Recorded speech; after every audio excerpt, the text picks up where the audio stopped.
নমস্কার, আপনারা শুনছেন প্রণমামী জগৎ জননী থেকে। আমরা অনেকেই বলি পূর্বজন্ম বা জন্ম জন্মান্তর। এটি কি শুধুই কুসংস্কার, অন্ধবিশ্বাস, নাকি এর কোনো সত্যতা আছে? আজ আপনাদের কাছে সেই ঘটনায় আলোচনা করছি।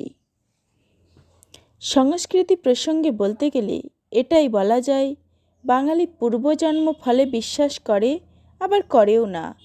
কেউ কেউ এটাকে কুসংস্কার বলে ভাবে। বাঙালির কুসংস্কার 3 প্রকার: ধর্মীয় কুসংস্কার, প্রভুত্ব বা ক্ষমতা প্রদর্শনগত কুসংস্কার এবং দৈনন্দিন জীবনযাত্রার অভিজ্ঞতার বিবৃতি হেতু কুসংস্কার। স্বাভাবিকভাবে পূর্বজন্ম ফল বিষয়টিকে ধর্মীয় কুসংস্কার শ্রেণীতে ফেলা যায়। হিন্দু ধর্মগ্রন্থ গীতায় ভগবান শ্রীকৃষ্ণ অর্জুনকে বলেছিলেন, হে অর্জুন, তুমি এবং আমি এই ধরাধামে এর আগে বহুবার জন্ম নিয়েছি। আমি সেই সব জন্মের কথা সমূহ জানি, কিন্তু তুমি তা জানো না।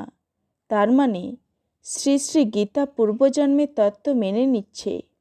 অন্ধবিশ্বাস, অবৈজ্ঞানিক এবং যুক্তিহীন সংস্কারকে আমরা কুসংস্কার বলে থাকি।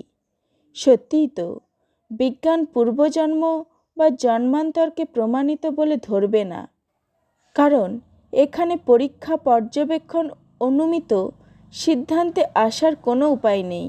কিন্তু দর্শন ও ধর্ম বিজ্ঞান থেকে আলাদা, সেখানে এর পৃথক ব্যাখ্যা থাকতেই পারে।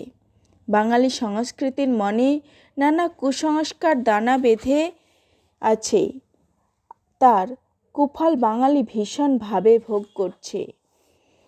ধর্মীয় কুসংস্কারে চলেছিল সহমরণ প্রথা, ছিল না বিধবা বিবাহ প্রথা, চালু ছিল বাল্য বিবাহ প্রথা। বাংলা আখ্যান, কাব্য, পদাবলী ও পৌরাণিক অনুবাদগুলিতেও কুসংস্কারের ছড়াছড়ি। দুর্বল মানুষের মন কুপ্রথা, কুসংস্কার মেনে নেয়।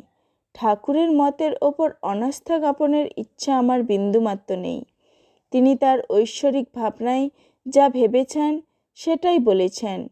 এ বিষয়ে তিনি আর একটি ছেলের আত্মত্যাগের কথা প্রসঙ্গে বলেছিলেন, সেটা হলো, অনেক বছর আগে বরানগর থেকে একটি ছোকরা আসতো।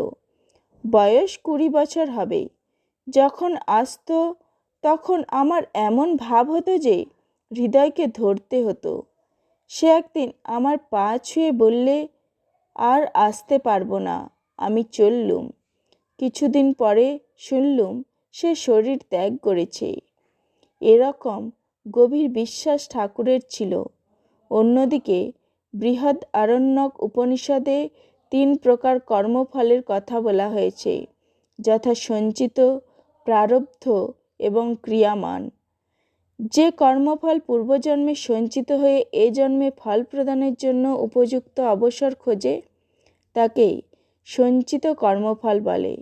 আর যে কর্মফল ভোগের জন্য এ দেহ উৎপন্ন হয়েছে, তাকে বলে প্রারব্ধ কর্মফল। আর বর্তমান দেহে যে সমস্ত কর্ম করা হচ্ছে, তার জন্য যে কর্মফল, তাকে বলে ক্রিয়মান কর্মফল।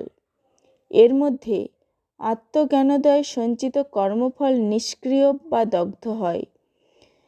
ক্রিয়মান কর্মফল জ্ঞানী ব্যক্তিকে স্পর্শ করতে পারে না।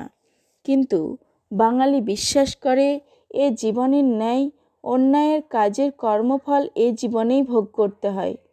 প্রারব্ধ কর্মফল ভোগ হতে থাকে। ভোগ ছাড়া প্রারব্ধ কর্মের ক্ষয় হয় না।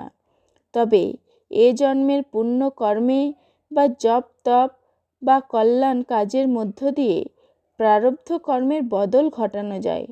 যদি প্রারব্ধ কর্মে পা ভাঙার কথা থাকে, তবে পুণ্য কর্মের ফলে কাঁটা ফুটে ব্যথা পেয়ে তা ক্ষয় হয়ে যায়।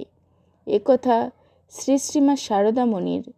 বঙ্গ সংস্কৃতির সব সাধনাকে সমর্থন করে না, তবে পূর্বজন্মে কিছুটা বিশ্বাস করে। নমস্কার, আজ এই পর্যন্তই। প্রণমামী জগৎজননীর আলোচনা ভালো লাগলে লাইক, শেয়ার, কমেন্ট ও সাবস্ক্রাইব করে শুনতে থাকুন প্রণমামি জগৎজননীর আলোচনা। ধন্যবাদ।